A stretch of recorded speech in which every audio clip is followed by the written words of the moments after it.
Hi, I'm going to show you how to make quick velvet pumpkins. First, make sure you choose a lightweight velvet. I started by tracing around a small platter.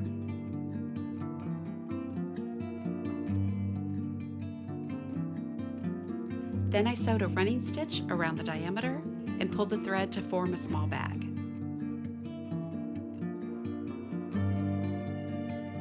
I filled the bag with navy beans to give it a little bit of weight at the bottom.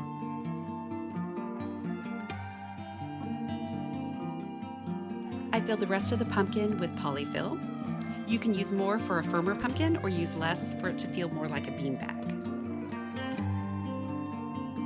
I bought these plastic stems from Amazon and I used acrylic paint to make them look a little more realistic. You can also use real dried stems if you have them. I glued the stems to the top of the pumpkin.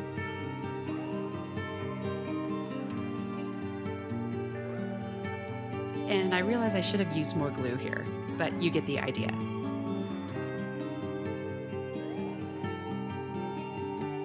There you go.